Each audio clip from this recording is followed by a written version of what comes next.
Thermodynamics बात करेंगे। आज हम रिवर्सिबल प्रोसेस और इरिवर्सिबल प्रोसेस के बारे में बात करेंगे और बात करेंगे हीट क्या होती है, वर्क क्या होता है, हीट वर्क इनके लिए बात करने वाले हैं। बात करेंगे हम लोग रिवर्सिबल प्रोसेस क्या होते हैं, आपके इरिवर्सिबल प्रोसेस क्या होते हैं, रिवर्सिबल प्रोसेस में वर्क डन कैसे फाइंड आउट करते हैं, इरिवर्सिबल प्रोसेस में आप वर्क डन कैसे फाइंड आउट करते हैं।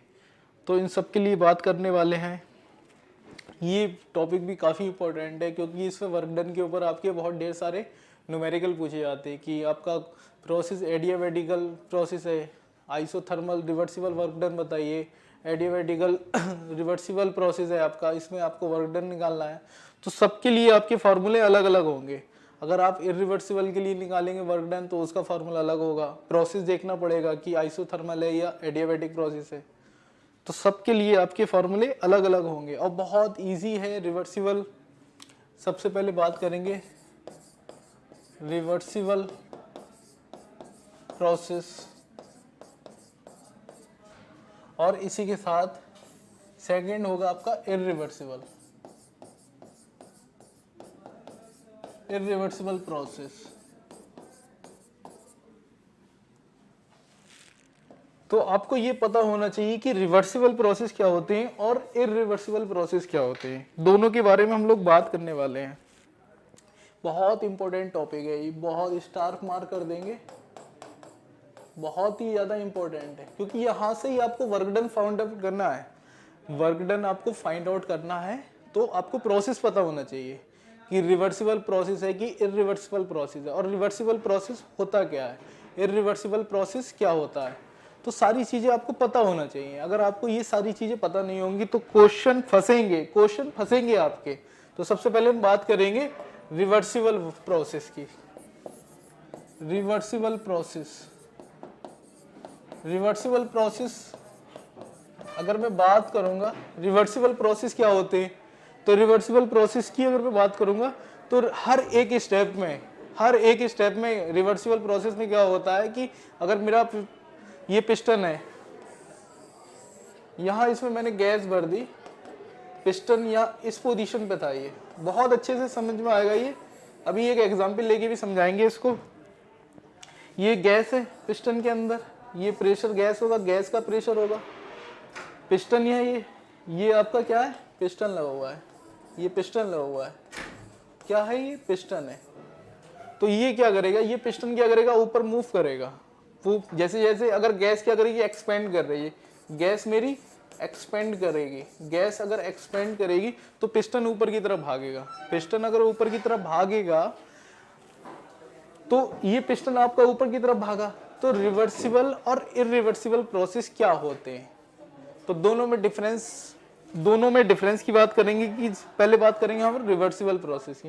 रिवर्सिबल में क्या होगा कि जब भी पिस्टन जितना भी उठेगा हर एक पॉइंट में क्या करेगा, वो इक्विलिब्रियम अचीव कर लेगा हर एक स्टेप में। यानी जैसे कि पिस्टन थोड़ा ऊपर गया तो वो कहाँ चला जाएगा, इक्विलिब्रियम की स्टेज क्या करेगा, अटेन कर लेगा, फिर ऊपर जाएगा, फिर इक्विलिब्रियम क्या करेगा, अटेन कर लेगा, फिर ऊपर जाएगा, फिर क्या करेगा, हर एक स्टेप में जितने बार पिस्टन आपका उठेगा ऊपर, हर एक स्टेप में क्या करेगा, इक्विलिब्रियम अटेंड कर लेगा। अब ये होता क्या है कि पिस्टन ऊपर उठ रहा है और ये इक्विलिब्रियम अटेंड कर रहा है, ये पूरी कहानी क्या है, इसके पीछे की बात करेंगे हम लोग। तो एक सिंपल सा एग्जांपल मैं दे रहा हूँ, ये आपकी टॉप फ्लोर है, ये क्या है, कोचिंग का टॉप फ्लोर है।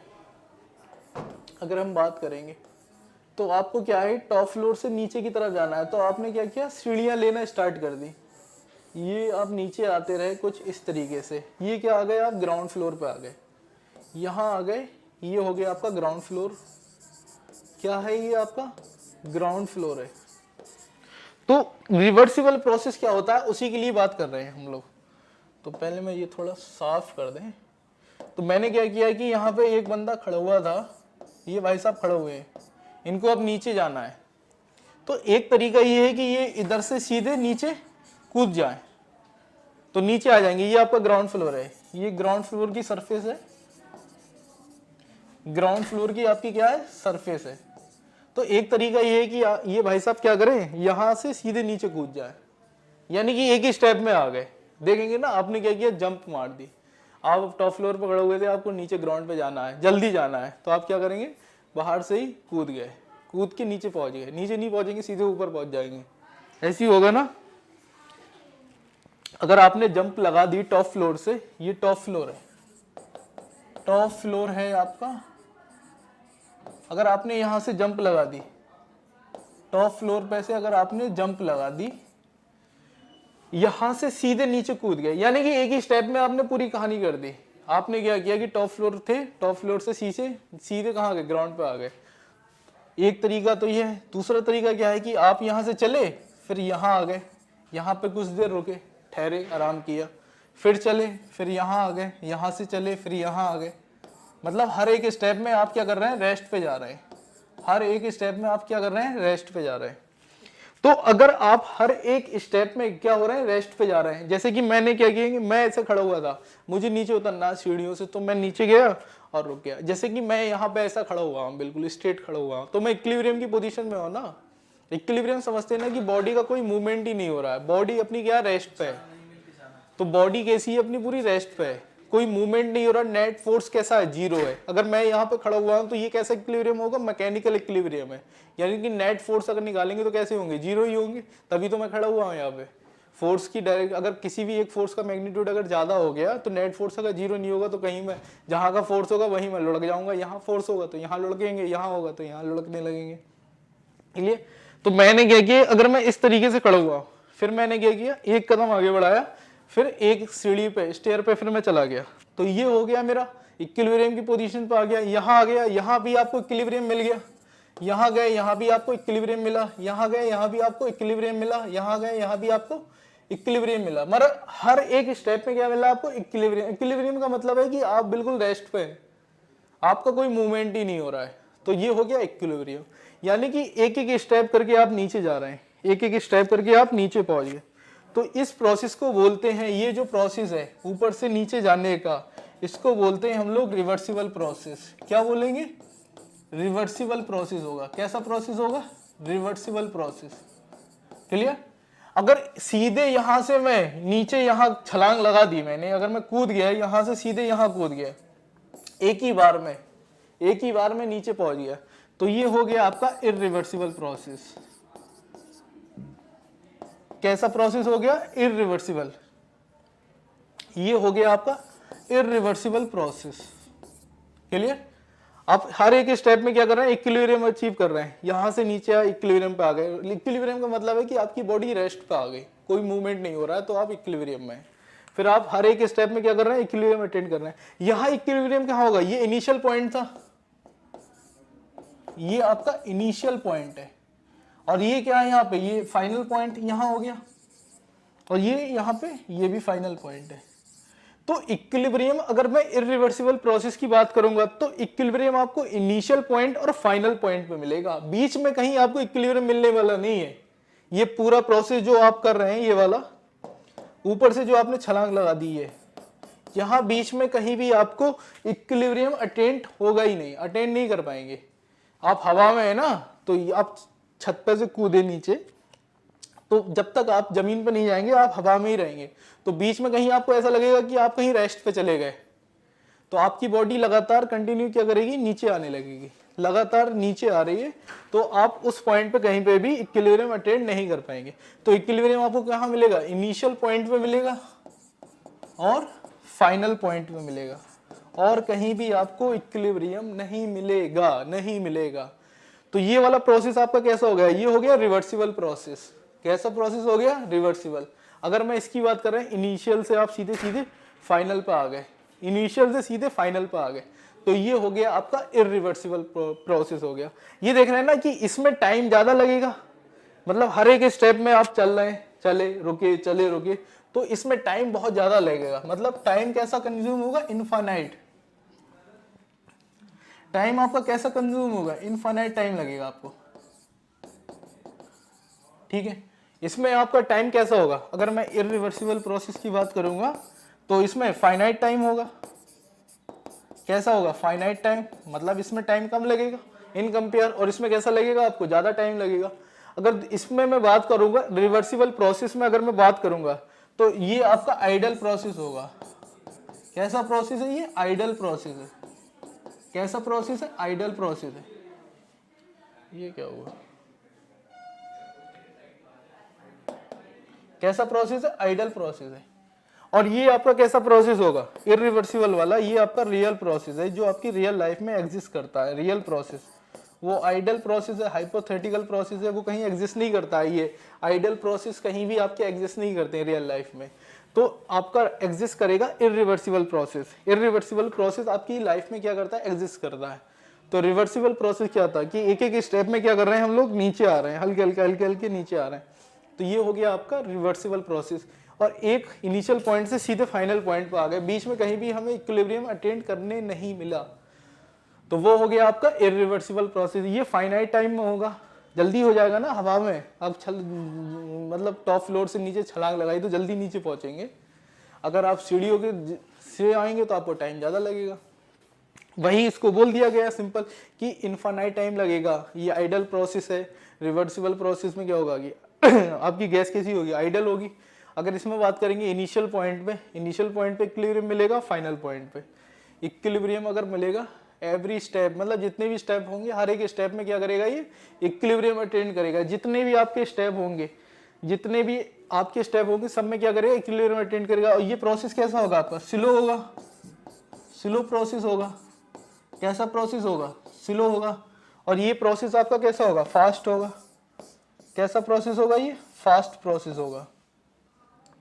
कैसा प्रोसेस होगा आपका, ये फास्ट होगा ये प्रोसेस। इन कंपेयर करेंगे ना, ये रिवर्सिबल वाला ये हल्के हल्के होगा ना, और ये कैसा हो जाएगा, बहुत तेजी से हो जाएगा। अगर इसमें देखेंगे तो ये वाला प्रोसेस आपका बहुत तेजी से हो जाएगा, वो प्रोसेस आपका बहुत ही ज्यादा स्लो होगा, बहुत ही ज्यादा स्लो होगा। हर एक स्टेप में क्या करेगा, ये हर एक स्टेप में इक्विलिब्रियम को क्या करेगा, अटेंड करेगा। इसमें टाइम भी बहुत ज्यादा लगेगा, इनफाइनाइट टाइम लगेगा इसमें। इसमें कितना लगेगा आपका, फाइनाइट टाइम लगेगा। ठीक, इसमें क्या होगा, रिवर्सिबल प्रोसेस क्लियर हुआ कि नहीं हुआ, जल्दी से कमेंट करके बताएं। अगर हम देखेंगे हर एक स्टेप में क्या करेगा, इक्विलिब्रियम अटेंड करेगा। अगर इसमें देखेंगे इनिशियल और फाइनल पॉइंट पे आपको इक्विलिब्रियम मिलेगा। क्लियर, हर एक स्टेप में जैसे जैसे हम नीचे उतरते जाएंगे इक्विलिब्रियम हमें मिलता रहेगा। हर एक स्टेप में ये आ गए, यहाँ आ गए, यहाँ आ गए, बॉडी रेस्ट पे आ गई, बॉडी का कोई मूवमेंट नहीं हो रहा, तो इसको बोलेंगे रिवर्सिबल प्रोसेस बोलेंगे। अब इरिवर्सिबल प्रोसेस बोलेंगे, डायरेक्ट इनिशियल से कैसे आ गए, फाइनल पे आ गए, इसको बोलेंगे हम लोग इरिवर्सिबल प्रोसेस। अब इसमें वर्क डन की भी बात करने वाले हैं हम लोग। मेन क्या है, मेन वर्क डन ही है। जितने भी आपके रिवर्सिबल इरिवर्सिबल प्रोसेस हैं सब में आपको वर्क डन पता होना चाहिए कि वर्क डन कैसे निकालेंगे, वो सबसे ज्यादा इंपॉर्टेंट पार्ट है। इसके आगे बढ़ते हैं आप, ठीक है, इतना हो गया। अब हम थोड़ा पिस्टन की बात कर लें। पिस्टन की अगर हम बात करेंगे तो किस तरीके से हम लोग वर्क डन निकालेंगे उसके लिए बात करने वाले हैं। अगर हम पिस्टन की बात करेंगे, पिस्टन जैसे ये बना दिया मैंने, ये पिस्टन बना दिया, क्लियर। इसमें क्या है, ये गैस फिल करे हुए हैं, तो यहाँ क्या है, यहाँ पे छोटे छोटे दाने रखे हुए हैं, गेहूं के दाने रख दो आप, बहुत छोटे छोटे, क्या किया आपने, दाने से रख दिए। तो इसमें क्या होगा कि जैसे जैसे आप एक एक दाना उठाते रहेंगे तो पिस्टन हल्का सा मूव करने लगेगा ऊपर की तरफ। पिस्टन क्या करेगा आपका, हल्का सा मूव करेगा ऊपर की तरफ। एक दाना उठाया, पिस्टन मूव किया, फिर दाना उठाया, पिस्टन मूव किया, यानी कि इनफाइनाइट टाइम। टाइम बहुत ज्यादा लगेगा ना, नीचे से पिस्टन को ऊपर जाने में बहुत ज्यादा टाइम लग जाएगा। तो ये आपका कैसा हो गया, इरिवर्सिबल प्रोसेस हो गया। कैसा होगा, सॉरी कैसा हो गया, रिवर्सिबल प्रोसेस हो गया। अगर ये आपका कैसा हो गया, रिवर्सिबल प्रोसेस। कैसा प्रोसेस होगा, ये रिवर्सिबल प्रोसेस होगा। अगर मैं बात करूंगा इरिवर्सिबल प्रोसेस, तो मैंने ये पिस्टन बना दिया, पिस्टन बनाने के साथ साथ मैंने क्या किया, इसके ऊपर एक पत्थर रख दिया, ये बड़ा सा स्टोन रख दिया, ये क्लियर। अब मैंने क्या किया कि ये स्टोन को एकदम उठा दिया, स्टोन को क्या किया, एकदम मैंने क्या किया, यहां से हटा दिया। तो पिस्टन देखेंगे ना कि एकदम ऊपर को भागेगा। आप खुद देखिए कि पिस्टन क्या करेगा, आपको ऊपर को बहुत तेजी से क्या करेगा, मूव करेगा। जैसे ही आप ऊपर से एक पत्थर हटाएंगे ना, जैसे आप मान लो कि पिस्टन लगा हुआ है, पिस्टन के अंदर गैस भरी हुई है, आप उस पिस्टन के ऊपर बैठे हुए हैं, जैसे ही आप पिस्टन से हटेंगे तो गैस क्या करेगी, एक्सपेंड करने लगेगी। गैस क्या करेगी, ये गैस भरी हुई है, ये गैस भरी हुई है, गैस फिल करी हुई है, ठीक है। तो जब तक ये पत्थर हटाया नहीं था मैंने, तब तक ये वॉल्यूम कितना था आपका, V1 वॉल्यूम था। कितना वॉल्यूम था, V1 वॉल्यूम था। जैसे ये पत्थर हटाएंगे तो गैस क्या करेगी, एक्सपेंड करने लगेगी। एक्सपेंड अगर करेगी, एक्सपेंड, ये रिवर्सिबल, ये आपका इरिवर्सिबल प्रोसेस हो गया, इरिवर्सिबल प्रोसेस, ये आपका इरिवर्सिबल प्रोसेस। तो इसमें क्या होगा कि जैसी गैस एक्सपेंड करेगी तो V1 आपका, V1 की वैल्यू ये होगी, जैसी एक्सपेंड करेगी तो एरिया आपका क्या होगा, बढ़ जाएगा, तो वॉल्यूम भी क्या करेगा, इंक्रीज कर जाएगा, वॉल्यूम मेरा इंक्रीज करेगा। जब भी गैस पिस्टन अगर आपका ऊपर की तरफ मूव करेगा, गैस क्या कर रही है, एक्सपेंड कर रही है, गैस अगर एक्सपेंड करेगी, क्लियर, तो आपका V फाइनल हमेशा, B फाइनल ज्यादा होगा B इनिशियल से। खुद देखिए ना कि आपका ये B इनिशियल हो गया, फिर गैस एक्सपेंड कर दी, पिस्टन आपका यहाँ पे आ गया, पिस्टन आपका यहाँ आ गया, गैस क्या करेगी, एक्सपेंड करे, तो इतना वॉल्यूम और बढ़ गया ना ये, तो B फाइनल आपका हमेशा ज्यादा होगा B इनिशियल से। तो DV की अगर मैं बात करूंगा तो ये हमेशा ग्रेटर देन कैसा होगा, 0 होगा। DV की वैल्यू हमेशा पॉजिटिव होगी। गैस जब भी एक्सपेंड करेगी तो B फाइनल ज्यादा होगा B इनिशियल से, तो DV की वैल्यू कैसी होगी, हमेशा ग्रेटर देन 0 होगी। अगर गैस कंप्रेस कर रही है, पिस्टन क्या कर रहा है, एक्सपेंड कर रहा है, पिस्टन अगर ऊपर जा रहा है यानी गैस क्या कर रही है, एक्सपेंड कर रही है। जो कंटेनर था, कंटेनर के अंदर गैस क्या कर रही है, इंक्रीज कर रही है। तो अगर मैं बात करूंगा, अगर कंप्रेस कर रहा है, कंप्रेस होगा, गैस अगर कंप्रेस करेगी तो B इनिशियल आपका ज्यादा हो जाएगा B फाइनल से, B इनिशियल कैसा हो जाएगा, B फाइनल से ज्यादा हो जाएगा, यानी कि DV की वैल्यू हमेशा कैसी होगी, लेस देन 0। ये कंडीशन बहुत इंपॉर्टेंट है, इसको आपको बिल्कुल याद रखना है कि जब भी पिस्टन एक्सपेंड कर रहा है या गैस एक्सपेंड कर रही है मेरी, तो DV की वैल्यू हमेशा पॉजिटिव होगी, और गैस अगर कंप्रेस कर रही है तो DV की वैल्यू हमेशा कैसी होगी, लेस देन 0 होगी। तो ये बहुत इंपॉर्टेंट पॉइंट है, ये आपको बिल्कुल पता होना चाहिए, ये सबसे ज्यादा इंपॉर्टेंट पॉइंट है।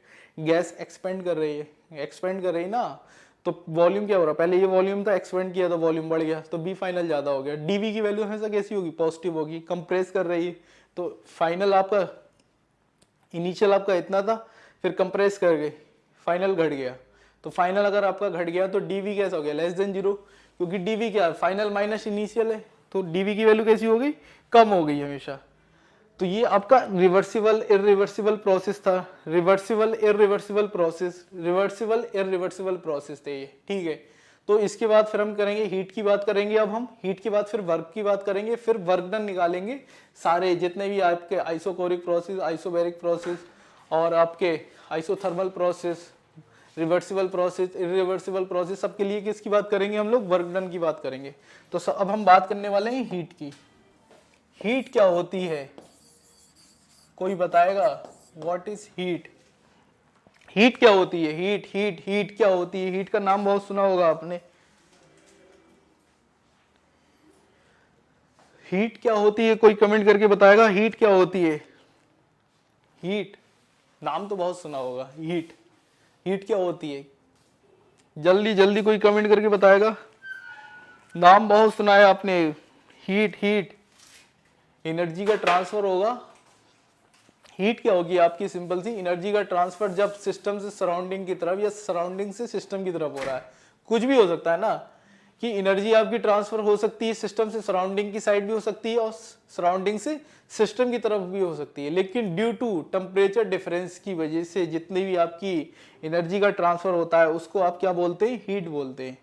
टेम्परेचर डिफरेंस की वजह से जो भी एनर्जी का ट्रांसफर हो रहा है एक बॉडी से दूसरी बॉडी में, सिंपल क्या है, वो आपकी हीट है। Due to temperature difference energy का ट्रांसफर हो रहा है टेम्परेचर डिफरेंस की वजह से। टेम्परेचर डिफरेंस की वजह से जितनी भी आपकी एनर्जी ट्रांसफर हो रही है एक बॉडी से दूसरी बॉडी में, सिंपल क्या हो गया, वो आपका हीट हो गई। क्लियर है ना, एनर्जी का ट्रांसफर हो रहा है एक बॉडी से दूसरी बॉडी में due to temperature difference. Temperature difference is must अगर आप हीट का ट्रांसफर कर रहा है। हीट की बात करेंगे, एनर्जी आप ट्रांसफर कर सकते हैं एक बॉडी से दूसरी बॉडी में, एनर्जी का क्या कर सकते हैं, ट्रांसफर कर सकते हैं, लेकिन टेम्परेचर डिफरेंस की वजह से, टेम्परेचर डिफरेंस की वजह से अगर हीट का एनर्जी का ट्रांसफर होगा तो उसको क्या बोलेंगे हम लोग, हीट बोलेंगे। सिंपल है, बहुत इजी है। When the energy transfer both system and surrounding due to temperature difference is called heat। Simple है ना, सिंपल है, बहुत सिंपल है। जैसे मैं बात करने वाला हूं, ये मैंने एक बॉडी ले ली, ये एक बॉडी है, इसका टेम्परेचर कितना है T1 है। ये दूसरी बॉडी है, इसका टेम्परेचर कितना आपका T2 है। ये एक बॉडी है आपकी, और एक कंडीशन मैंने मान ली कि T2 ज्यादा है T1 से, टेम्परेचर बॉडी B का, ये बॉडी B हो गई, इसका टेम्परेचर कैसा है ज्यादा है, ये बॉडी क्या हो गई, ये बॉडी A हो गई।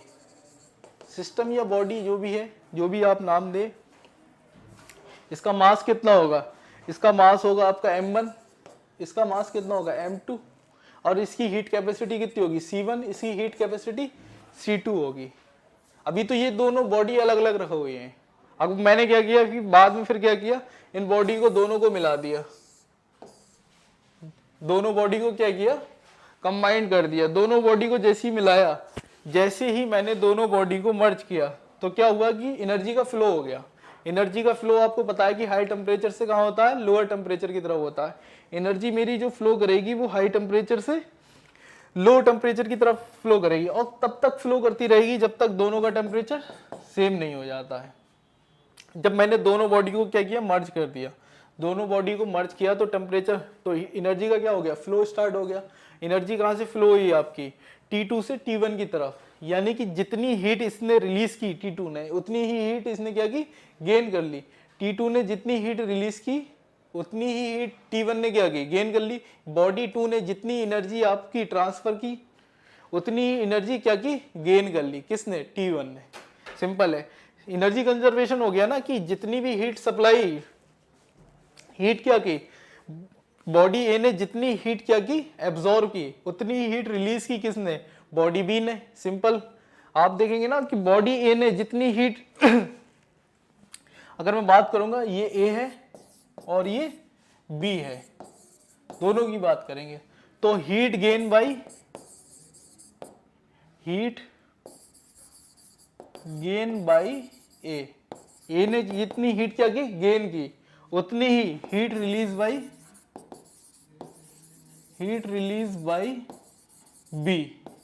बी ने जितनी हीट रिलीज की। सिंपल सा एनर्जी कंजर्वेशन है। आप देखेंगे कि बी ने जितनी आपकी हीट रिलीज की या लॉस्ट की, उतनी ही हीट इसने क्या की, गेन की। अगर मैं हीट की बात करूंगा तो QA, इसने QA हीट क्या की, गेन की। बॉडी ए ने क्या की, QA हीट गेन की।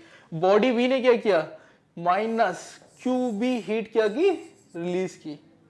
तो ये ध्यान रखेंगे, सिंपल सा कॉन्सेप्ट है कि सिस्टम की एनर्जी जब भी आप बढ़ाओगे, ठीक है, ये चीज आप याद रखेंगे कि ये माइनस का साइन क्यों लगाया मैंने। माइनस का साइन का मतलब ये है कि हीट गेन बाई ए ने जितनी हीट क्या की, गेन की। ए क्या है, मेरा सिस्टम ही तो है, ये ए मेरा क्या है, ये सिस्टम है। तो सिस्टम जितनी हीट गेन करेगा, सारी की सारी कैसी होगी, पॉजिटिव होगी, और सिस्टम जितनी हीट क्या करेगा, रिलीज करेगा, वो सारी की सारी कैसी होगी, निगेटिव होगी। तो ये बात आप याद रखें। सर टेम्परेचर मर्ज होगा तो एनर्जी सेम होगी क्या, नहीं नहीं नहीं। देखो ऐसा होगा कि यहां से ये T और ये T मैंने क्यों लिखा, T और T इसलिए लिखा कि ये जब मैंने दोनों बॉडी को क्या किया, आप देखेंगे ना, एक एग्जांपल दे रहा हूं मैं फिर से। तो आप क्या करेंगे, अपने दोस्त के साथ हाथ मिलाएंगे। आपका हाथ ठंडा है, दोस्त का कैसा है, गर्म है। एक का हाथ गर्म है, एक का हाथ ठंडा है। तो आपने हाथ मिलाया, तो आप देखेंगे कि दोनों का ठंडा गर्म था। लेकिन थोड़ी टाइम तक अगर आप हाथ मिलाते रहे, मतलब एक दूसरे को पकड़े रहेंगे, ऐसा होगा कि दोनों का फिर हाथ कैसा होगा, सेम टेम्परेचर पे आ जाएगा। ऐसा होता है ना, रियल लाइफ में आप देखते हैं, दोनों का हाथ कैसा हो गया, सेम टेम्परेचर पे आ गया। तो कहने का मतलब ये है कि एनर्जी का ट्रांसफर हुआ। जो गर्म हाथ सा, गर्म का टेम्परेचर ज्यादा था, ठंडे का कम था, तो जितनी गर्म वाले ने एनर्जी रिलीज की, उतनी ही ठंडे वाले ने एनर्जी को क्या किया, गेन कर लिया। फिर टेम्परेचर, एक पर्टिकुलर टेम्परेचर कैसा हो गया, कांस्टेंट हो गया। टेम्परेचर डिफरेंस कैसा हो गया, 0 हो गया। टेम्परेचर यानी कि बराबर हो गया दोनों का, तभी तो हीट का फ्लो नहीं हो रहा है, वरना तो हीट तो लगातार फ्लो होती रही थी। अगर टेम्परेचर डिफरेंस बना रहेगा तो हीट का फ्लो कंटिन्यूअस चलता रहेगा। अगर टेम्परेचर कांस्टेंट हो गया तो हीट कैसी होगी, 0 होगी। फिर हीट का कोई फ्लो नहीं होगा, वहां पे एनर्जी का कोई फ्लो नहीं होगा। एनर्जी की बात करेंगे, हीट की बात नहीं करेंगे। एनर्जी कैसी हो जाएगी, कोई भी फ्लो आपका एनर्जी का नहीं होगा। आप खुद एग्जाम्पल कर लेंगे दो बॉडी है, दोनों बॉडी अलग अलग टेम्परेचर की थी, ठीक है। तो आप क्या करें, दोनों बॉडी को अगर आप मर्ज कर देंगे तो एनर्जी का फ्लो होगा हाई टेम्परेचर से लोअर टेम्परेचर की तरफ होगा। लेकिन एक टाइम ऐसा आएगा कि दोनों का टेम्परेचर बराबर भी तो हो जाएगा।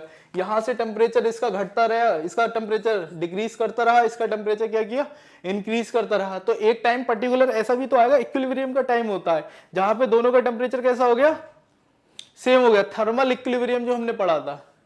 तो वो पर्टिकुलर जो टाइम था, तो उसमें क्या होगा कि उस टाइम में फिर हमने देखा कि जितनी हीट ए ने गेन करी उतनी ही हीट बी ने क्या की, रिलीज कर दी। बी ने उतनी ही एनर्जी क्या की, रिलीज कर दी, हीट रिलीज कर दी जितनी ए ने गेन करी।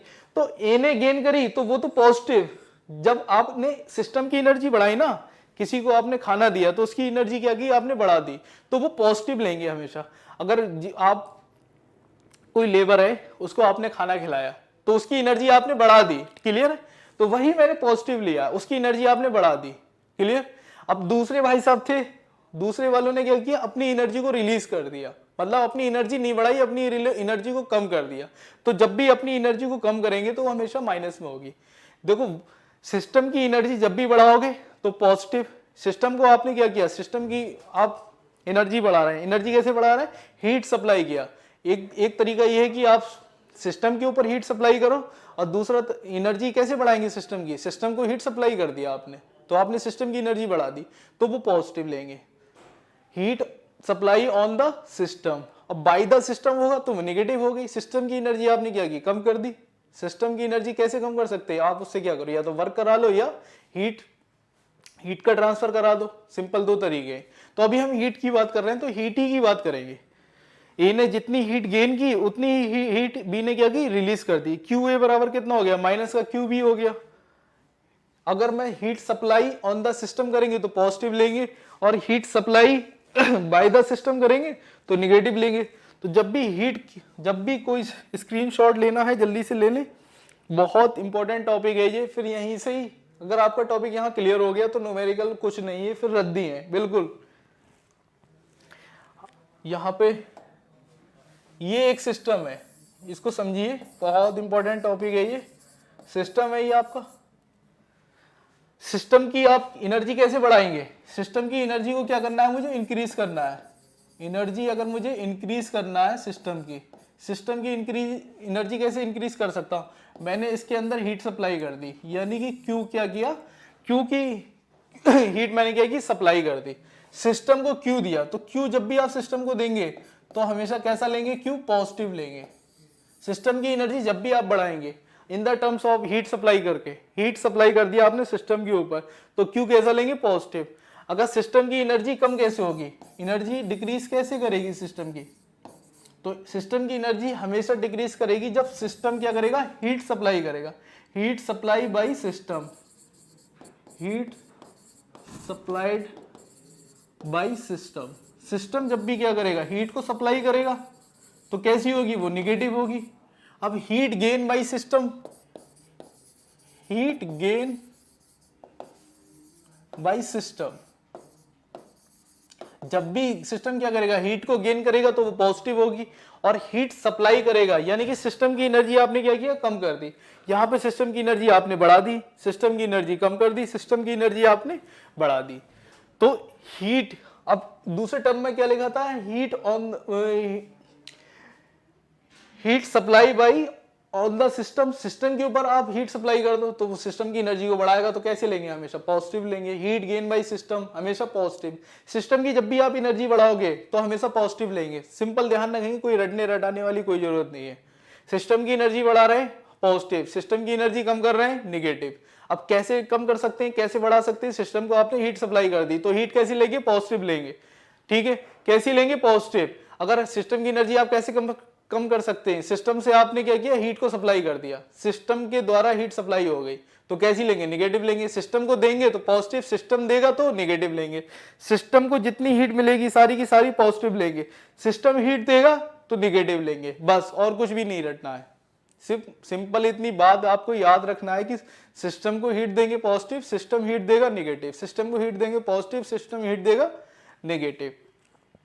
By the system, on the system, पता नहीं क्या क्या लिखा होता है, तो बस खाली आपको ये लॉजिक पढ़ना है कि सिस्टम की हीट बढ़ा रहे हैं पॉजिटिव, सिस्टम की हीट कम कर रहे हैं नेगेटिव, कुछ भी नहीं रटना है।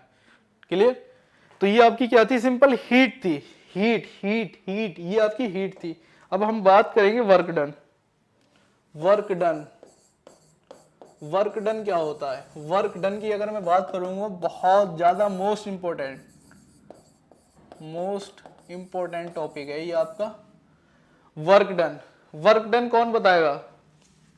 अगर मैं वर्क डन के बारे में बात कर रहा हूं तो कौन बताएगा कि वर्क डन क्या होता है? वर्क डन की अगर बात करेंगे तो क्या होगा वर्क डन?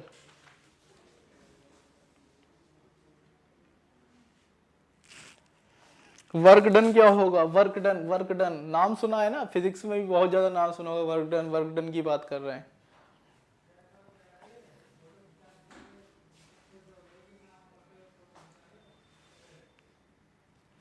क्या होता है, कोई बताएगा? कोई कमेंट करके बताएं, जल्दी जल्दी से कमेंट करें, बताएं वर्क डन क्या होगा? वर्क डन, वर्क डन की बात करेंगे तो वर्क डन क्या होगा? कोई नहीं बताएगा। अगर मैं बोल रहा हूं 4 × 2 कितना हो गया? जल्दी से आप ये तो बता देंगे। 4 × 2 कर दिया, 4 × 2 की मल्टीप्लाई कर दिया, कितना हो गया वर्क डन? वर्क डन कितना हो गया? वर्क डन अब तो बता दो। 4 × 2 अच्छा कितना होगा ये बता दो। ये भी नहीं बताएंगे। 4 × 2 का मल्टीप्लाई करेंगे कितना होगा? 4 × 2 का मल्टीप्लाई 8 8 8 8 हो गया ना? तो वर्क डन कितना हो गया? 0 हो गया। वर्क डन कितना हो गया? 0। कैसे हो गया? अगर मैं बोलूं 4 × 4, ये मल्टीप्लाई करके बताएंगे कितना होगा? ये बताएंगे कि हो पाएगा कि नहीं हो पाएगा? हो पाएगा या नहीं हो पाएगा? Work done 0। इस वाले में वर्क डन कितना होगा? यहाँ पे वर्क डन की बात करेंगे प्यारे बच्चों। यहाँ क्या होगा? ये मेन कहने का मकसद क्या है? कहने का मकसद है कि जहां पे अगर हमें सोचना पड़ जाएगा, वर्क डन को समझिए कि वर्क डन होता क्या है। सोचना पड़ गया जहां पे हमें, तो कुछ ना कुछ हम वर्क कर रहे हैं, ठीक है, कुछ ना कुछ वर्क किया। अब यहाँ पे सोचना ही नहीं पड़ा, 4 × 2 कितना हो गया? 8 हो गया, यानी कि आपके माइंड का किसी ने अपोज ही नहीं करा। वर्क डन आपका अपोज, दो फोर्स होते हैं, एक होता है आपका ड्राइविंग फोर्स होता है, एक होता है अपोजिंग फोर्स। तो वर्क डन हमेशा अपोजिंग फोर्स से मिलता है। किससे मिलेगा? हमें अपोजिंग फोर्स से मिलेगा। तो वर्क डन की बात करेंगे, ये करेंगे ना, मल्टीप्लाई करेंगे तो काफी कुछ सोचना पड़ेगा। तो यहाँ पे वर्क डन आपका कुछ ना कुछ होगा। क्लियर? तो ड्राइविंग फोर्स का जो अपोज करेगा उससे हमें मिलता है वर्क। ड्राइविंग फोर्स, दो फोर्स होते हैं, एक तो ड्राइव कर रहा है जो, तो ड्राइविंग फोर्स का जो अपोज करेगा तो वहां से हमें क्या मिलता है? Work done. वर्क डन जैसे एनर्जी का ट्रांसफर होगा, एनर्जी का ट्रांसफर अगर हम कर रहे हैं, एनर्जी ट्रांसफर कर रहे हैं, एनर्जी का ट्रांसफर कर दिया हमने, सिंपल है, ना ही हीट की फॉर्म में ना ही टेम्परेचर डिफरेंस की फॉर्म में। जो आपकी energy transfer, any energy transfer कर रहे हैं एक बॉडी से दूसरी बॉडी में, एक तो वो ना ना ही आपकी हीट की फॉर्म में ट्रांसफर हो रही है, ना ही एनर्जी आपकी टेम्परेचर डिफरेंस की फॉर्म में ट्रांसफर हो रही है, तो उसको वर्क बोलेंगे हम लोग। सिंपल क्या बोलेंगे? वर्क। एनर्जी का ट्रांसफर कर रहे हैं एक बॉडी से दूसरी बॉडी में, एनर्जी का ट्रांसफर कर रहे हैं, not in the form of heat and not in the temperature difference. Energy का ट्रांसफर करा दिया एक बॉडी से दूसरी बॉडी में। क्लियर? एक बॉडी से दूसरी बॉडी में हमने क्या किया? एनर्जी का ट्रांसफर करा दिया। अगर एनर्जी का ट्रांसफर कराया है तो एक तो वो हीट की फॉर्म नहीं होना चाहिए और ना ही टेम्परेचर डिफरेंस की फॉर्म की वजह से आपकी एनर्जी का ट्रांसफर होगा, तो उसको वर्क बोलते हैं हम लोग। मतलब एक चीज क्या होती है? एक होती है ड्राइव कर रहे हैं, तो वर्क डन कैसे निकलता है? वर्क डन निकलता है हमेशा अपोजिंग चीज से। जो चीज आपका अपोज कर रही है तो उससे वर्क डन निकलता है। वर्क डन सिंपल, जैसे कि अगर मैं एक आपको एग्जांपल दूं, ये जैसे पिस्टन है, ये बहुत अच्छा एग्जांपल है, इससे एक ही बार में समझ में आ जाएगा वर्क डन क्या होता है। हमें क्या है कि कंफ्यूजन बनी रहेगी अगर वर्क डन समझ में नहीं आएगा। मैंने बताया ना कि वर्क डन की अगर मैं बात करूंगा, तो ये पिस्टन लगा हुआ है। जैसे माइंड की बात करेंगे कि जो चीज आपके माइंड का अपोज करेगी तो उससे वर्क डन मिलेगा आपको। एक तो ड्राइविंग हो गया, ड्राइविंग क्या हो गया, 4 इंटू 2 इंटू इजकल टू कितना हो गया, 8 कर दिया मैंने, तो वर्क डन कितना हो गया, 0 हो गया। इन द टर्म्स ऑफ अगर मैं बात करूंगा फोर्स के टर्म में बात करूंगा तो फोर्स इंटू मोशन, दोनों चीजें होना चाहिए तभी आपको वर्क डन मिलेगा। फोर्स इंटू मोशन, अगर फोर्स है मोशन नहीं है, मोशन है फोर्स नहीं है, तो वर्क डन हमेशा 0 ही होगा। तो जैसे ये गैस भरा हुई है इसमें, क्लियर, तो गैस का प्रेशर क्या है, पी गैस प्रेशर है। गैस क्या कर रही है मेरी, एक्सपेंड कर रही है। गैस क्या कर रही है, एक्सपेंड कर रही है। गैस ने क्या किया, कुछ ना कुछ एक्सपेंड कर दिया, ऊपर पिस्टन खिसक के पहुंच गया। क्लियर, पिस्टन कहाँ गया, नीचे से ऊपर पहुंच गया। तो ये गैस क्या करेगी, प्रेशर लगाएगी। गैस क्या करेगी, प्रेशर लगाएगी। पी गैस ऊपर जा रही है ना, तो ये क्या करेगी, प्रेशर लगाएगी गैस मेरी। बहुत रियल एग्जांपल है रियल लाइफ में, तो इसको बहुत अच्छे से समझिए कि वर्क डन होता क्या है। गैस प्रेशर लगा रही है, पिस्टन ऊपर की तरफ जा रहा है, तो गैस के मॉलिक्यूल्स क्या करते होंगे, इस सरफेस पे प्रेशर लगाते होंगे।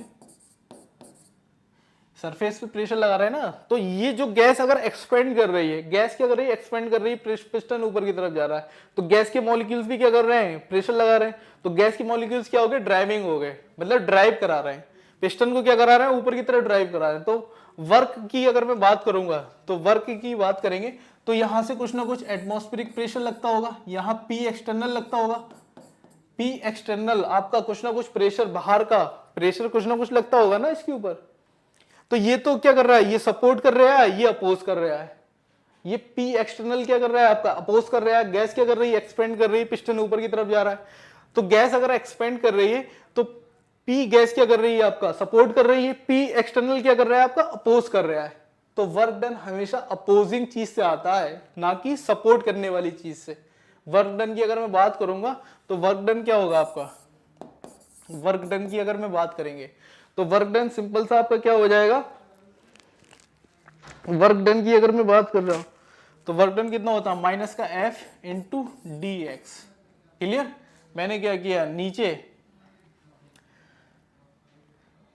क्या किया, ए इंटू डी ए से मल्टीप्लाई करा दिया इसमें, तो कितना हो गया, ये हो गया माइनस का F upon A D X into A, यानी कि एक्स इंटू एरिया, यानी कि लेंथ इंटू एरिया क्या हो गया, वॉल्यूम हो गया, डी वी हो गया। अब एफ अपॉन ए क्या हो गया आपका, पी, एफ अपॉन ए कितना हो गया, पी हो गया। तो माइनस अगर मैं बात कर रहा हूँ del W equal to P d V, ये फॉर्मूला आएगा आपका वर्क डन का फॉर्मूला। अब प्रेशर तो दो है ना, एक तो गैस का प्रेशर है, ये आपका गैस का प्रेशर, और एक आपका एक्सटर्नल प्रेशर है। तो वर्क डन के लिए आपको पता होना चाहिए कि प्रेशर कौन सा लेना है। सबसे ज्यादा इंपॉर्टेंट पॉइंट यही है कि हमें प्रेशर लेना कौन सा है। आपको क्वेश्चन में बहुत ढेर सारे प्रेशर दे रखे होंगे, तो आप ये देखें कि जो चीज आपका अपोज कर रही है, जो चीज आपका अपोज कर रही है, वही मेन प्रेशर होगा वर्क डन का, वही प्रेशर लेंगे आप वर्क डन के लिए। वर्क डन क्या है आपका, एनर्जी का ट्रांसफर हो रहा है, ना तो हीट की फॉर्म में हो रहा है, ना ही टेम्परेचर डिफरेंस की फॉर्म में हो रहा है। एक जगह से एनर्जी का ट्रांसफर हो रहा है दूसरी जगह, एक ना तो हीट की फॉर्म में हो रहा है, ना ही टेम्परेचर डिफरेंस की वजह से हो रहा है। तो सिंपल उसको क्या बोलते हैं हम लोग, वर्क डन बोलते हैं। यानी कि अपोजिंग, एक तो आपका सपोर्ट करने वाला प्रेशर हो गया पी गैस, अब दूसरा क्या हो गया, अपोज करने वाला। तो वर्क डन हमेशा अपोजिंग चीज से मिलेगा आपको। जो चीज आपका अपोज करेगी तभी आप वर्क डन करेंगे, वरना आपका वर्क डन 0 होगा। अगर आपका अपोज करने वाला कोई नहीं है, अपोज करने वाला कोई नहीं है, तो वर्क डन हमेशा 0 ही होगा। तो डेल डब्ल्यू इक्वल टू कितना हो गया, माइनस का पी डी वी। अगर इसका मैं फॉर्मूला लिखेंगे तो डेल डब्ल्यू माइनस का पी एक्सटर्नल डी वी, ये फॉर्मूला आएगा आपका। तो क्या वर्क डन समझ में आया कि नहीं आया, जल्दी से कमेंट करके बताएं कि वर्क डन क्या होगा। वर्क डन आपका दो चीजें होती हैं, एक होता है ड्राइविंग फोर्स, एक होता है अपोजिंग फोर्स। तो वर्क डन हमेशा अपोजिंग चीज से मिलेगा, अपोजिंग ना कि ड्राइविंग। पिस्टन ऊपर जा रहा है तो गैस के मॉलिक्यूल्स भी प्रेशर लगाते होंगे ना, तो ये तो क्या हो गया, आपके ड्राइविंग हो गए। तो बाहर से जो प्रेशर लगेगा उसकी वजह से आपको वर्क डन मिलेगा। ये पिस्टन ऊपर जाता रहेगा, बाहर से प्रेशर लग रहा है, यहाँ पे ये प्रेशर लगेगा आपका, पिस्टन ये वाला ऊपर गया है तो यहां बना दे रहे हैं। ये पिस्टन, ये तो पी गैस प्रेशर लगा रही है, पी गैस लगा रही है, पी गैस लगा रही है, तो ये प्रेशर आपका पी गैस लगा रही है, सही है। अब ये जो प्रेशर लगा रहा है आपका बाहर से पी एक्सटर्नल, ये आपका हो गया अपोजिंग प्रेशर, अपोज कर रहा है ये प्रेशर तो लगा रही है ना कि पिस्टन ऊपर जा रहा है तो गैस के मॉलिक्यूल्स भी ऊपर को प्रेशर लगा रहे हैं। और बाहर से क्या हो रहा है कि बाहर से प्रेशर लग रहा है आपका पी एक्सटर्नल, तो पी एक्सटर्नल वाला प्रेशर लेंगे वर्क डन में। हमेशा याद रखेंगे ये चीज की, जो चीज आपका अपोज करेगी वहां से ही आपको वर्क डन मिलेगा, वहीं से आपको वर्क डन मिलेगा। इसमें कुछ रटने रटाने वाला कुछ भी नहीं है, सिंपल सा कॉन्सेप्ट है कि वर्क डन आपका हमेशा अपोजिंग चीज से मिलेगा, अपोज करेगी जो चीज वहां से आपको वर्क डन मिलेगा। वरना वर्क डन, अगर मान लो ये पिस्टन क्या करेगा, एकदम ऊपर को भाग जाए बहुत तेजी से, अपोज करने वाला ही नहीं हो, तो वर्क डन कितना हो जाएगा। खुद सोचो ना कि ये पिस्टन हल्के हल्के एक तो ऊपर जा रहा था, दूसरा क्या हुआ कि एकदम ऊपर से सडनली भाग गया, मतलब ये प्रेशर था ही नहीं, ये अपोजिंग प्रेशर था ही नहीं, तो वर्क डन कितना हो जाएगा। अगर ये प्रेशर अपोजिंग प्रेशर ही नहीं होगा तो वर्क डन कितना हो जाएगा, जल्दी से कमेंट करके बताएं कितना होगा। मैंने मान लो पी एक्सटर्नल है ही नहीं, गैस क्या कर रही है, एक्सपेंड कर रही है, गैस अगर मेरी एक्सपेंड कर रही है, पी एक्सटर्नल आपका है ही नहीं, पी एक्सटर्नल की वैल्यू मैंने कितनी कर दी, 0 कर दी। पी एक्सटर्नल अगर 0 हो गया तो पिस्टन ऊपर को भागेगा ना, तो कोई अपोज करने वाला ही नहीं है, तो वर्क डन कितना हो जाएगा, वर्क डन कितना हो जाएगा, खालिद 0, बहुत बढ़िया, कितना हो जाएगा 0। पी एक्सटर्नल इक्वल टू अगर 0 है तो वर्क डन कितना हो जाएगा, यानी कि कोई अपोज करने वाला ही नहीं है पिस्टन का। पिस्टन तो भाई साहब ऊपर जा रहे थे तो ऊपर ही जा रहे थे, इनका कोई अपोज करने वाला ही नहीं था, अपोजिंग प्रेशर ही प्रेजेंट नहीं, तो वर्क डन हमेशा 0 हो जाएगा, क्लियर रखेंगे। लेकिन ये एक्सपेंशन वाला केस है, एक्सपेंशन वाला, अगर आप इसी को कंप्रेस कर रहे हैं तो कंप्रेशन में आपका प्रेशर अलग हो जाएगा, ध्यान रखेंगे। फिर आपका अपोजिंग प्रेशर कौन सा होगा, आप खुद सोचो कि आप क्या कर रहे हैं, कंप्रेस कर रहे हैं, तो एक तो आप कंप्रेस कर रहे हैं, बाहर से प्रेशर लगा रहे हैं, यहाँ पे प्रेशर लगाएंगे ना, कंप्रेशन वाले केस में प्रेशर लगा रहे हैं, तो इसका कंप्रेशन में इसका अपोज कौन करेगा, ये जो अंदर वाला आपकी गैस भरी हुई है ये क्या करेगी, फिर अपोज करेगी। आप खुद सोचो ना कि खुद लॉजिकल, मतलब पूरा लॉजिकल है, एक्सपेंड कर रही है तो अपोज कौन कर रहा था, बाहर का प्रेशर अपोज कर रहा था। अगर आप इसको कंप्रेस कर रहे हैं तो अंदर का प्रेशर अपोज करेगा, तो फिर कौन सा प्रेशर लेंगे, पी गैस का प्रेशर। वर्क डन में फिर कौन सा प्रेशर लेंगे, कंप्रेशन वाले केस में पी गैस का प्रेशर लेंगे, ये प्रेशर नहीं लेंगे एक्सटर्नल वाला। इसमें याद रखना है आपको, गलती नहीं करना है, नहीं करना है गलती। तो पी एक्सटर्नल ये कौन सा केस है आपका, वैक्यूम। अगर कहीं वैक्यूम क्रिएट हो गया तो प्रेशर कितना हो जाएगा, pressure equal to 0, work done कितना हो जाएगा 0। वैक्यूम क्रिएट हो गया तो प्रेशर 0, वर्क डन 0। या P इक्वल टू 0 है, अगर प्रेशर 0 है तो उसको बोलते हैं फ्री एक्सपेंशन बोलते हैं, उसको एक नाम और दिया है फ्री एक्सपेंशन। फ्री एक्सपेंशन समझ रहे हैं ना, फ्री एक्सपेंशन का मतलब क्या है कि पिस्टन फ्रीली मूव जा रहा है, फ्रीली ऊपर मूव कर रहा है।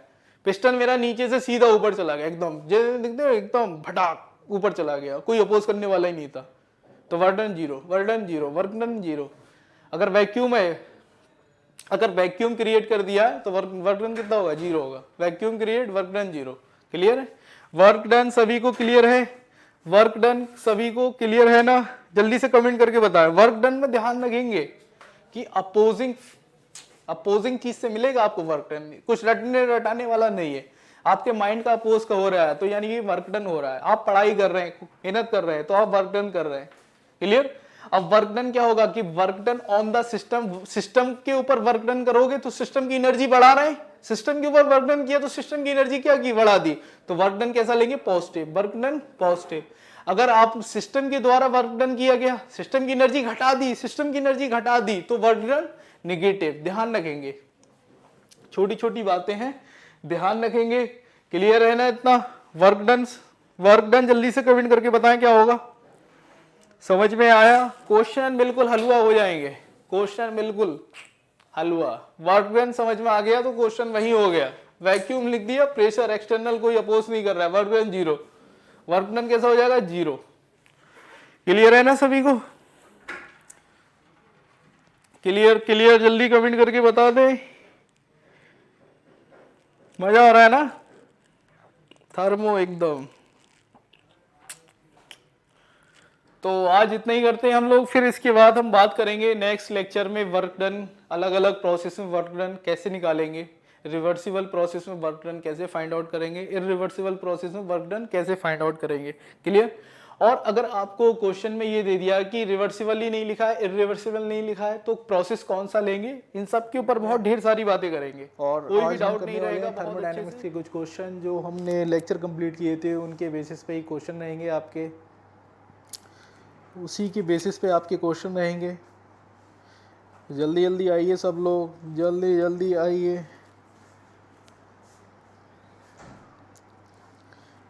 तो कुछ क्वेश्चन करेंगे आज हम लोग। क्वेश्चन स्क्रीन पे क्लियर है ना?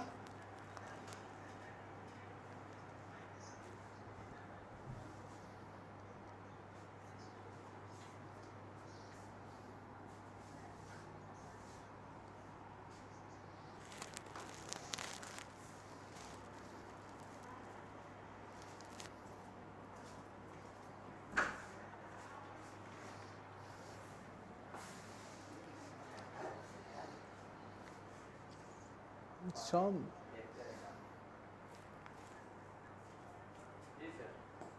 वो पेंट कहाँ है इसका? हाँ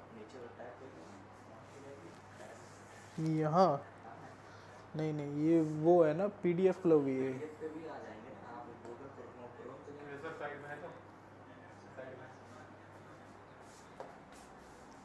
ठीक है।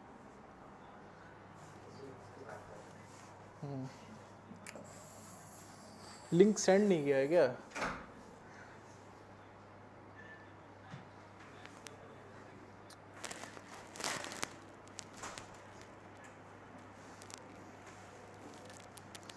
जल्दी आइए सब लोग, सारे बच्चे कहाँ गए हमारे?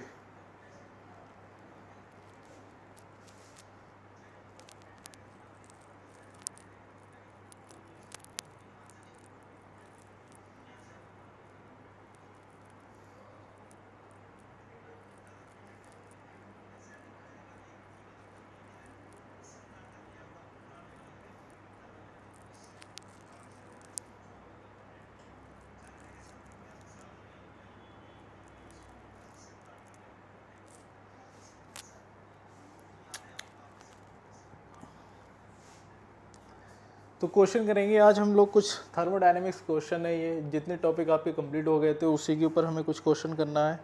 बहुत अच्छे क्वेश्चन हैं, ज़्यादातर क्वेश्चन आपके एग्ज़ाम में आए हुए हैं, ज़्यादातर क्वेश्चन आपके एग्ज़ाम में आए हुए हैं, जितने भी क्वेश्चन हैं तो वो सारे कॉन्सेप्ट आपको आना चाहिए इन क्वेश्चन को सॉल्व करने के लिए।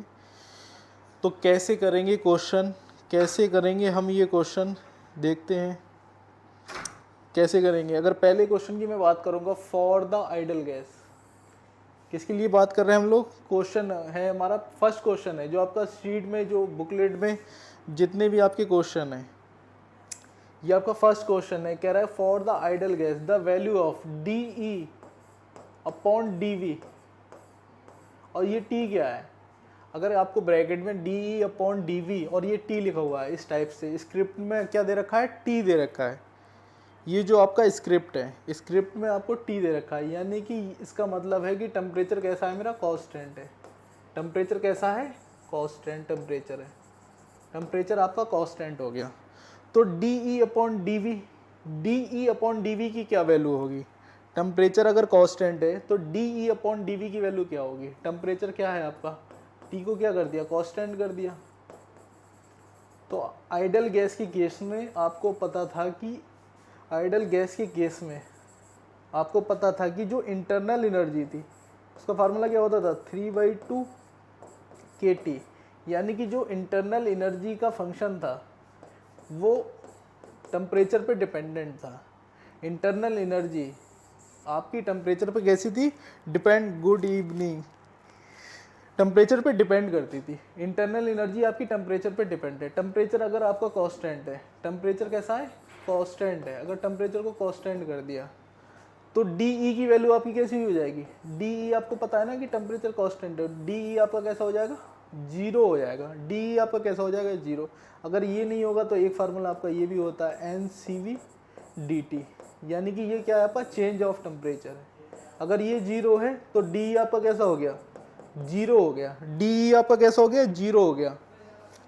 For the ideal gas the value of d upon d E upon d V at constant temperature. T का मतलब क्या, स्क्रिप्ट में ये टेम्परेचर है, इसका मतलब है कि टेम्परेचर कैसा है, कॉन्स्टेंट है।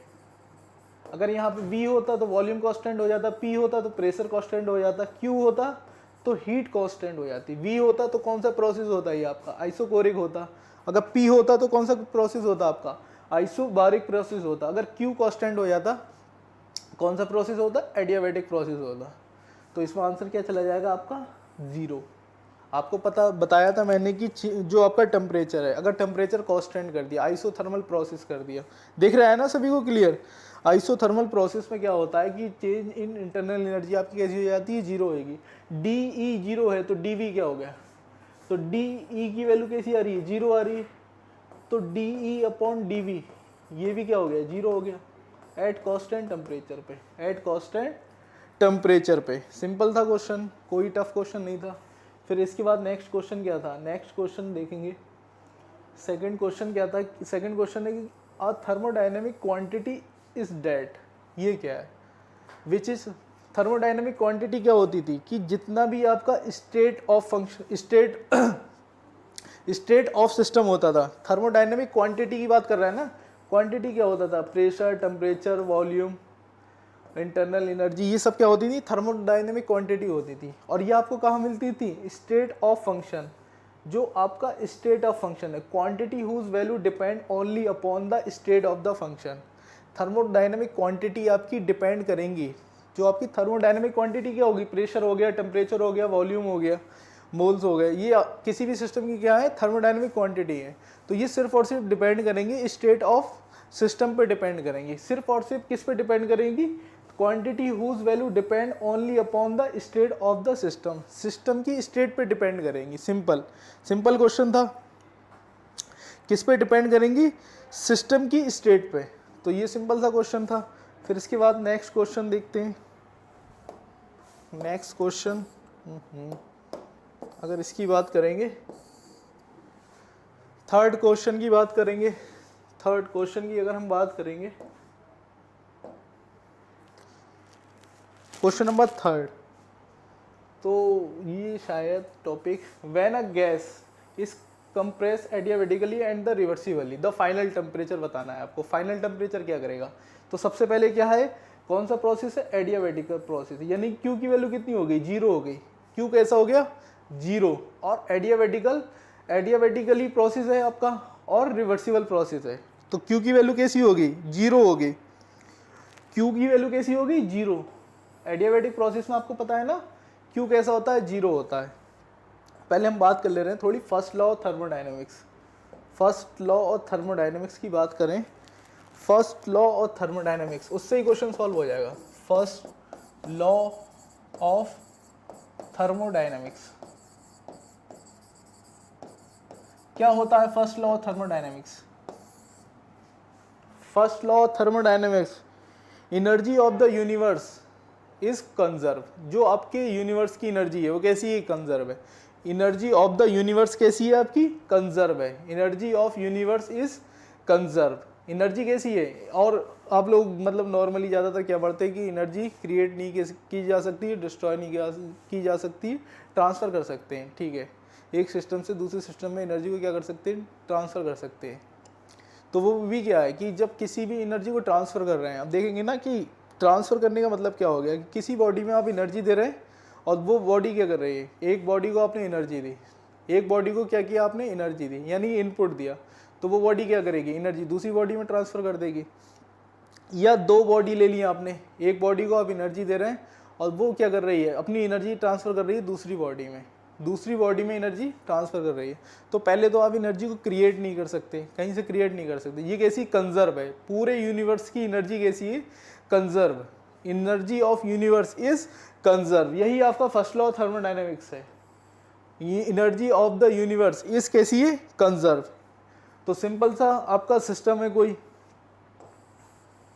ये क्या है आपका एक सिस्टम है, ये मैंने क्या किया एक सिस्टम ले लिया, सिस्टम ले लिया, ठीक है। तो इसकी इंटरनल एनर्जी होगी E1, क्या होगी इंटरनल एनर्जी, इंटरनल एनर्जी क्या होगी E1 होगी, ठीक।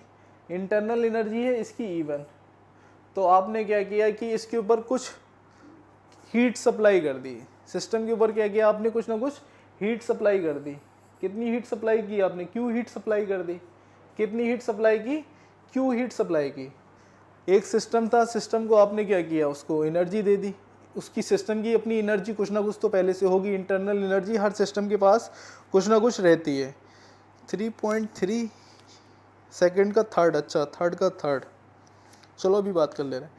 तो ये सिस्टम है आपका, सिस्टम की कुछ ना कुछ अपनी इंटरनल एनर्जी होगी। आपने क्या किया, इसको हीट सप्लाई कर दी, सिस्टम को हीट आपने सप्लाई कर दी, हीट सप्लाइड कर दी सिस्टम को। अगर आपने हीट सप्लाई की तो इसकी इंटरनल, फिर क्या किया इस सिस्टम ने कुछ ना कुछ वर्क किया, सिस्टम के ऊपर आपने क्या किया, कुछ वर्क किया। पहले आपने हीट सप्लाई की, फिर क्या किया, वर्क किया। तो इसकी इंटरनल एनर्जी क्या हुई, चेंज हो गई। कितनी हो गई, E2 हो गई। इंटरनल एनर्जी कितनी हो गई, E2। आपको पता है कि एनर्जी कैसी, कंजर्व है, यानी कि जितनी इनपुट में एनर्जी दोगे वो आपके आउटपुट के बराबर होगी। जितनी आउटपुट में एनर्जी निकलेगी उतनी इनपुट में आप एनर्जी दे रहे हैं, तभी तो एनर्जी कैसी होगी, कंजर्व होगी।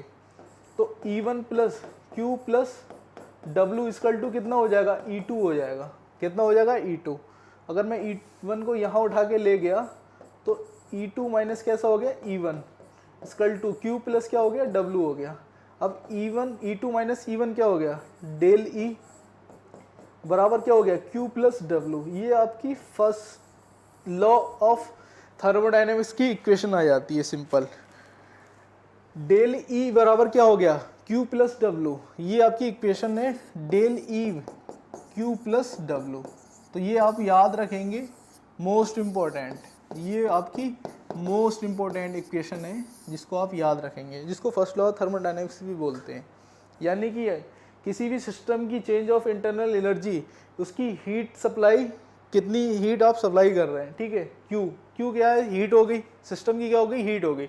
और W क्या हो गया, वर्क, कितना वर्क वो कर सकता है, कितना वर्क वो कर सकता है। यही आपका क्या है, फर्स्ट लॉ ऑफ थर्मोडायनेमिक्स है, सिंपल है। यानी कि पूरे यूनिवर्स की एनर्जी कैसी है, कंजर्व है। कंजर्व है तभी तो आप लगाते हैं कि लेफ्ट हैंड साइड की एनर्जी आपकी राइट हैंड साइड के बराबर है। कंजर्व है तभी आप लगा पा रहे हैं, तभी आप उसको इक्वल कर पा रहे हैं कि जितनी एनर्जी दे रहे हैं उतनी एनर्जी रिलीज हो रही है, तभी तो कंजर्व हो गई। जितनी एनर्जी दी उतनी ही रिलीज हो गई, यही फर्स्ट लॉ ऑफ थर्मोडायनेमिक्स है। तो क्वेश्चन की तरफ बढ़ते हैं। क्वेश्चन में क्या कह रहा है कि गैस कंप्रेस की एडियाबेटिकली, गैस को क्या किया आपने, कंप्रेस कर दिया, यानी कि Q की वैल्यू कैसी होगी, 0 हो गई। अगर डेल E की बात करेंगे तो कैसा होगा आपका, Q plus W, Q plus कैसा होगा, W होगा। तो Q कैसा हो गया मेरा, 0।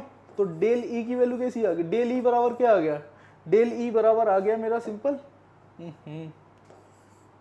डेल E बराबर Q प्लस W। Q की वैल्यू 0 हो गई, तो डेल E बराबर कितना हो गया, W हो गया। डेल E बराबर क्या हो गया, W।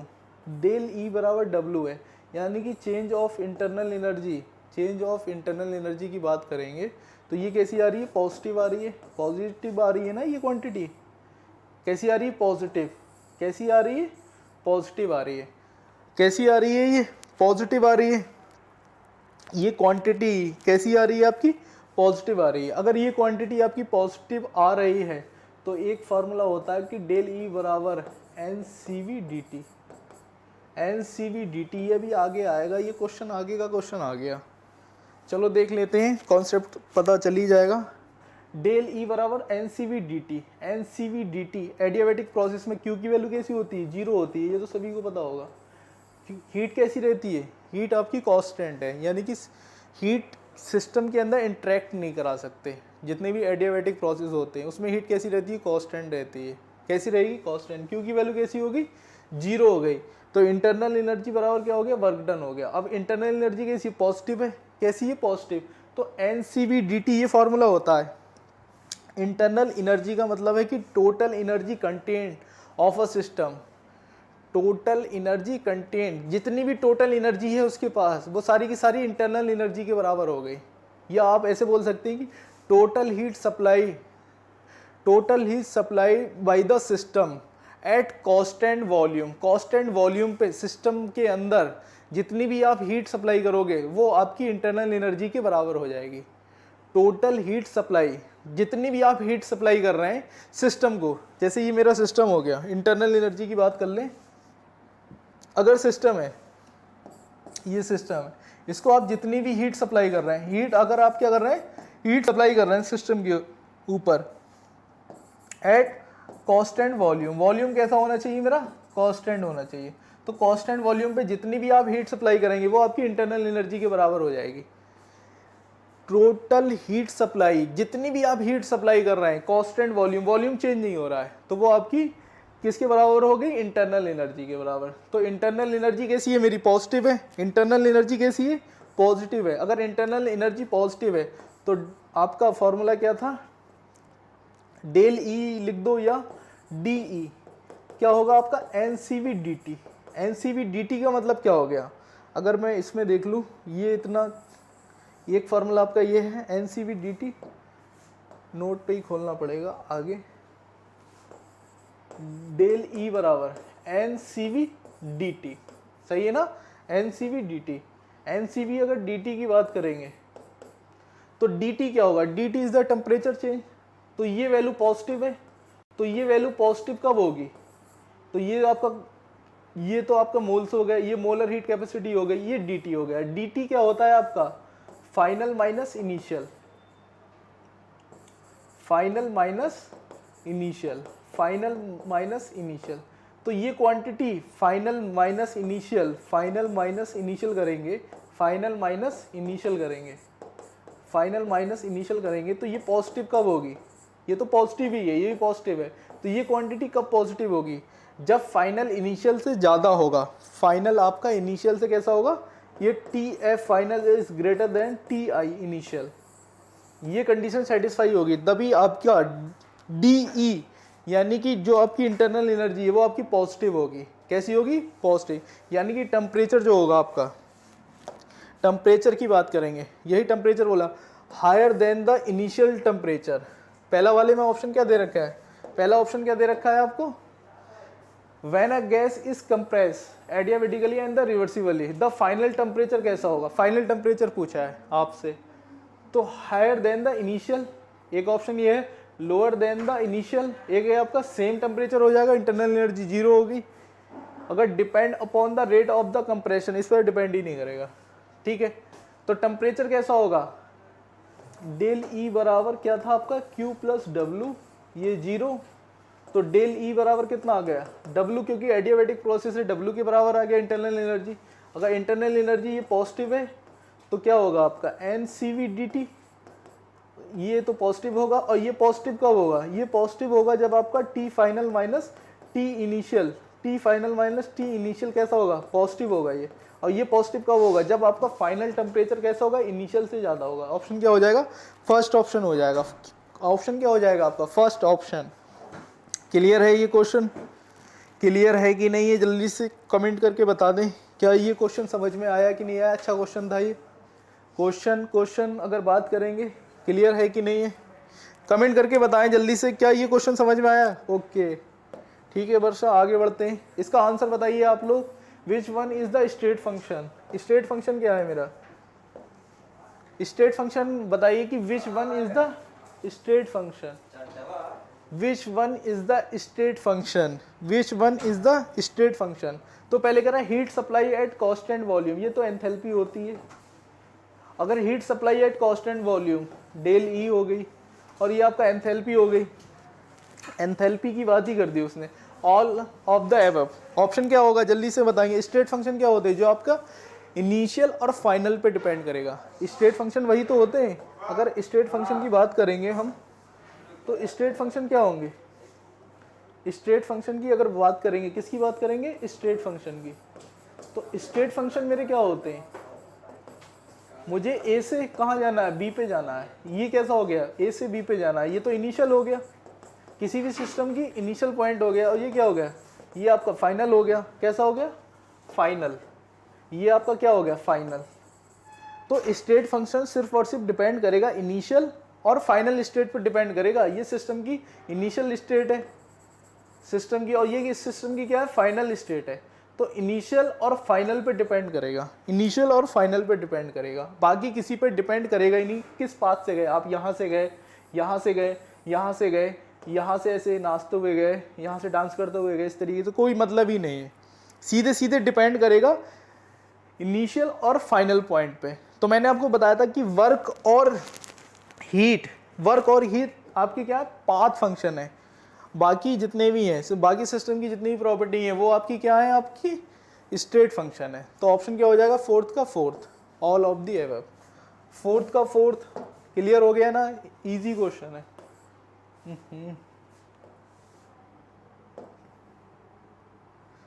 ऑप्शन क्या हो जाएगा, फोर्थ ऑप्शन हो जाएगा। कैसा ऑप्शन हो गया, फोर्थ ऑप्शन हो गया।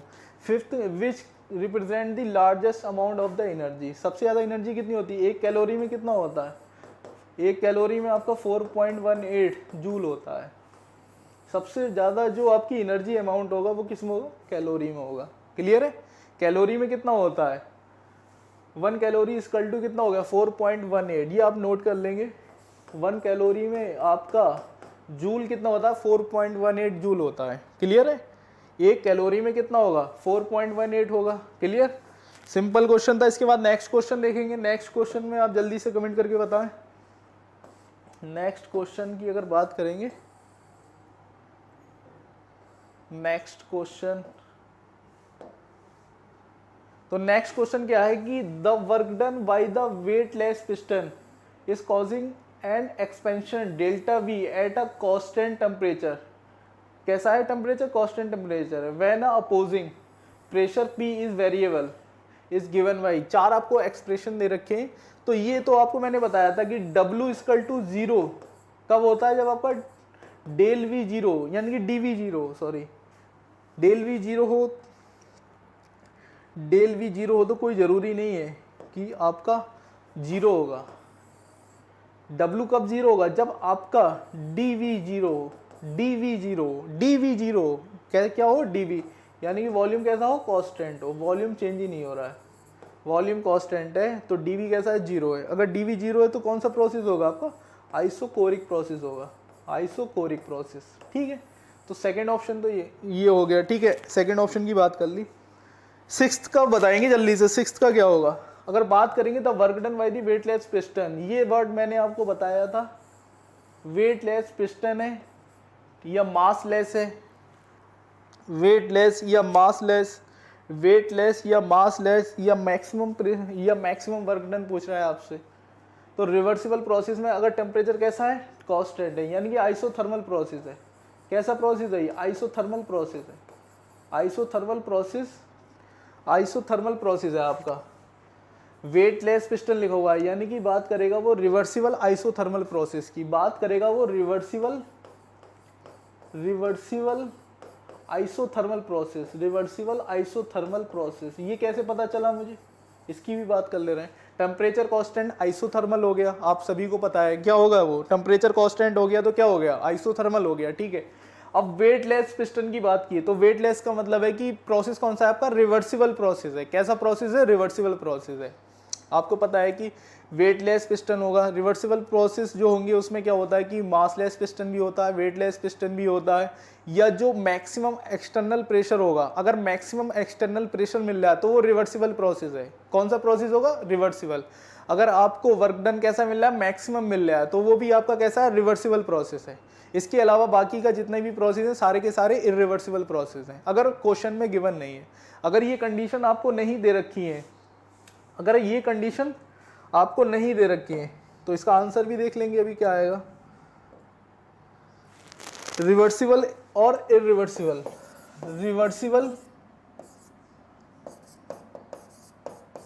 रिवर्सिबल प्रोसेस की बात करेंगे तो रिवर्सिबल प्रोसेस के लिए हमने बात किया था कि एक तो ये फाइनाइट स्टेप में होता है। कैसे फाइनाइट स्टेप में हो रहे थे रिवर्सिबल प्रोसेस, मतलब टाइम बहुत ज़्यादा ले रहे थे, हर स्टेप में इक्विलिब्रियम मिल रहा था। ठीक है, हर एक स्टेप में क्या मिला था आपको, इक्विलिब्रियम मिला था।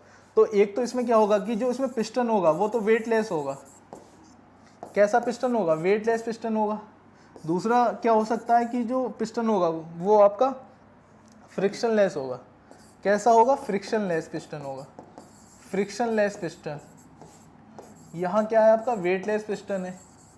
ये कैसा है पिस्टन? फ्रिक्शनलेस पिस्टन है। या आपको जो वर्क डन मिलेगा, वर्क डन अगर आपको मैक्सिमम मिल रहा है इस प्रोसेस तो पता ही नहीं है, अगर उसमें दे दिया कि वर्क डन कैसा मिल रहा है? मैक्सिमम मिल रहा है, तो वो आपका रिवर्सिबल प्रोसेस है। कैसा प्रोसेस है? रिवर्सिबल प्रोसेस है। अगर आपको वर्क डन मैक्सिमम मिल रहा है या आपको एक्सटर्नल प्रेशर, ये जो पिस्टन है ये एक्सपेंड कर रहा है ऊपर की तरफ, तो ये एक्सपेंड किया तो यहाँ पे ये जो प्रेशर लग रहा है ये आपका पी एक्सटर्नल, ये जो पिस्टन वो प्रेशर लग रहा है आपका एक्सटर्नल प्रेशर लग रहा है, मैक्सिमम एक्सटर्नल प्रेशर लग रहा है। क्या लग रहा है? Maximum external pressure. कैसा प्रेशर है? External pressure. Maximum external pressure अगर लग रहा है, पिस्टन मूव कर रहा है ऊपर की तरफ, तो कौन सा प्रोसेस होगा आपका? रिवर्सिबल। इसके अलावा अगर ये सारी कंडीशन क्वेश्चन में गिवन नहीं है, बाकी कोई कंडीशन नहीं दे रखी है, तो हमेशा क्या लेंगे आप? इरिवर्सिबल प्रोसेस लेंगे। कौन सा प्रोसेस लेंगे? इरिवर्सिबल। रिवर्सिबल प्रोसेस है आपका जिसमें आपका टेम्परेचर कैसा है? कांस्टेंट है। टेम्परेचर मेरा कैसा है? टेम्परेचर मेरा कांस्टेंट है। अगर टेम्परेचर कांस्टेंट है मेरा, क्लियर, टेम्परेचर कैसा है? कांस्टेंट है, यानी कि रिवर्सिबल आइसोथर्मल प्रोसेस है। रिवर्सिबल आइसोथर्मल प्रोसेस ही हो गया ना। टेम्परेचर कैसा है मेरा? कांस्टेंट है। टेम्परेचर अगर कांस्टेंट होता है तो आपको क्या करना है? रिवर्सिबल प्रोसेस के लिए पहले वर्क डन कैसे निकालेंगे आप? वर्क डन आप निकालेंगे W इक्वल टू, अगर मैं बात करूंगा W इक्वल टू कैसे निकालेंगे? माइनस का PdV। रिवर्सिबल प्रोसेस में अगर आप वर्क डन निकालेंगे, वर्क डन निकालने के लिए आपके पास ये फॉर्मूला होगा रिवर्सिबल, क्योंकि आपको हर एक स्टेप में क्या करना है? हर एक स्टेप में आपको क्या मिल रहा है कि इक्विलिब्रियम मिल रहा है। ग्राफ बनाया था हमने, पीवी डायग्राम बनाया था, अंडर दी कर्व जो भी आपको एरिया अंडर दी कर्व मिलेगा वो आपका वर्क डन था। तो आपको क्या करना है कि पूरा एरिया को क्या करेंगे? इंटीग्रेट कर देंगे। तो W इक्वल टू क्या होगा? इंटीग्रेशन माइनस का PdV। तो ये हो गया, ये रिवर्सिबल प्रोसेस के लिए वर्क डन का फार्मूला हो गया। रिवर्सिबल प्रोसेस के लिए वर्क डन का फार्मूला हो गया। रिवर्सिबल प्रोसेस के लिए वर्क डन का, अगर टेम्परेचर कांस्टेंट है तो आपको यही लगाना है, यही लगाएंगे। क्लियर है? यही लगाएंगे। फिर अगर इरिवर्सिबल प्रोसेस है, कैसा प्रोसेस है? Irreversible process. इरिवर्सिबल प्रोसेस के लिए तो बहुत इजी है। इरिवर्सिबल प्रोसेस में आपको क्या करना पड़ेगा? W इक्वल टू माइनस का PdV, यानी कि आपको सिंपल माइनस का P कैसा लेना पड़ेगा? एक्सटर्नल। अगर एक्सपेंड कर रहा है पिस्टन, मेरा क्या कर रहा है? एक्सपेंड कर रहा है। पिस्टन अगर एक्सपेंड कर रहा है तो प्रेशर कौन सा लेंगे आप? बाहर वाला प्रेशर लेंगे। अगर पिस्टन क्या कर रहा है? कंप्रेस कर रहा है, तो आप क्या करेंगे? अंदर वाला अपोजिट प्रेशर लेते हैं। कौन सा प्रेशर लेंगे? अपोजिट। तो माइनस का P एक्सटर्नल कितना हो जाएगा? V final minus V initial. W equal to क्या हो जाएगा? माइनस का P external B final minus B initial. तो क्वेश्चन पे आ जाएं आप। सिंपल से लॉजिक थे ये रिवर्सिबल प्रोसेस, इरिवर्सिबल प्रोसेस के लिए। तो क्वेश्चन पे जल्दी से आंसर बता दें इसका कितना होगा। ये आपका इंटीग्रेशन का साइन है। कैसा साइन है ये? इंटीग्रेशन का साइन है, यानी कि इंटीग्रेशन कर रहे हैं। तो आंसर क्या हो जाएगा इसमें? इसमें आंसर क्या होगा? जल्दी से कमेंट करके बता दें आंसर क्या होगा। आंसर यही हो जाएगा। फिर इरिवर्सिबल आइसोथर्मल प्रोसेस है वो, रिवर्सिबल आइसोथर्मल प्रोसेस है, यानी कि 6th का 1 ऑप्शन समझ में आ गया ना? फर्स्ट ऑप्शन हो जाएगा, 6th का 1 हो जाएगा। क्लियर? फिर इसके बाद नेक्स्ट क्वेश्चन, जल्दी से बताएं इसका आंसर बताएं जल्दी से। The work done by the 10 calorie of the heat. Work done by the, यानी कि बाई द, यानी कि सिस्टम कर रहा है तो पॉजिटिव होगा। कैसा होगा? हीट कैसी होगी? पॉजिटिव होगी। क्लियर है? तो 1 कैलोरी में कितना आया था? जल्दी से आंसर बता दें। 4.18 आया था, जूल आया था। तो 100 कैलोरी में कितना आएगा? 100 कैलोरी में यानी कि 418 जूल आ जाएगा आपका। क्या ऐसा कोई आंसर है शायद ये है। क्या हो जाएगा? 7 का कितना हो जाएगा? फर्स्ट हो जाएगा। जल्दी से बताएं ना कमेंट करके कि 1 कैलोरी में 4.18 आ रहा है तो 100 कैलोरी में कितना होगा? 418.4 कर दिया। क्लियर है कि नहीं है क्वेश्चन? ये जल्दी से बताएं, जल्दी जल्दी। इसके बाद next question, question number 8। Question number 8, कुछ क्वेश्चन आपके आगे के क्वेश्चन आ रहे हैं जो अभी टॉपिक हमने नहीं पढ़े हैं, तो वो क्वेश्चन हम छोड़ देंगे, वो नहीं करने वाले हैं। क्लियर है? जो टॉपिक अभी हमने नहीं पढ़े हैं वो अभी छोड़ देंगे, पूरी शीट ऐसी लगा देंगे। बहुत ईजी है थर्मो, बहुत ही ज़्यादा easy. Temperature and heat are not, क्या नहीं है? टेम्परेचर और हीट आपकी क्या नहीं है? टेम्परेचर और हीट आपकी क्या नहीं है? टेम्परेचर मेरा क्या है? टेम्परेचर मेरा कैसी प्रॉपर्टी है? इंटेंसिव है कि एक्सटेंसिव है? इंटेंसिव की एक्सटेंसिव? टेम्परेचर की बात कर रहे हैं, टेम्परेचर मेरा कैसी प्रॉपर्टी है? अगर और हीट की बात कर रहे हैं, हीट किस में आता है? एनर्जी में आता है। एनर्जी में आएगा तो कैसी प्रॉपर्टी होगी? एक्सटेंसिव अमाउंट पे डिपेंड करेगा। टेम्परेचर कैसी प्रॉपर्टी होगी? किसी भी सिस्टम की इंटरनल अगर बात करेंगे कैसी प्रॉपर्टी होगी? आपकी इंटेंसिव प्रॉपर्टी होगी। कैसी प्रॉपर्टी होगी? इंटेंसिव। तो क्या नहीं है? एक तो ये आपकी एक्सटेंसिव प्रॉपर्टी नहीं है और ये आपकी इंटेंसिव प्रॉपर्टी नहीं है। यही तो इसका मतलब हो गया कि इंटेंसिव प्रॉपर्टी किसके लिए आ गया? टेम्परेचर, सही बात है, और हीट की आपकी एक्सटेंसिव प्रॉपर्टी, बिल्कुल सही बात है। तो ये ऑप्शन तो गलत हो जाएगा। एक्सटेंसिव प्रॉपर्टी, टेम्परेचर मेरा इंटेंसिव प्रॉपर्टी है, ये कैसा है? ये आपका एक्सटेंसिव प्रॉपर्टी है। तो खाली एक्सटेंसिव प्रॉपर्टी होंगी, ये भी गलत हो गया। इंटेंसिव प्रॉपर्टी होंगे दोनों, ये भी गलत हो गए। क्या नहीं है? नॉट लगा हुआ है, ये ध्यान से देखेंगे। क्लियर? क्या देखेंगे? नॉट। तो क्या हो जाएगा? एक्सटेंसिव प्रॉपर्टी नहीं है और इंटेंसिव प्रॉपर्टी नहीं है। क्वेश्चन नंबर कितना हो जाएगा? 8 का क्वेश्चन कितना हो जाएगा? 4th हो जाएगा। कितना हो गया? 4th क्वेश्चन हो गया। क्लियर है ये क्वेश्चन?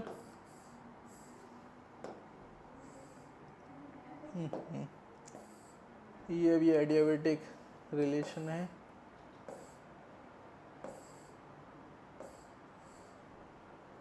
हाँ, ये क्वेश्चन एक 10th क्वेश्चन है, ये अच्छा क्वेश्चन था।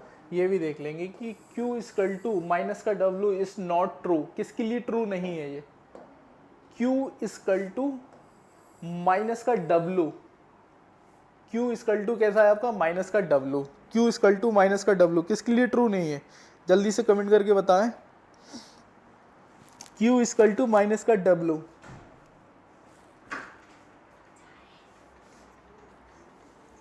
शाम को भेज दो।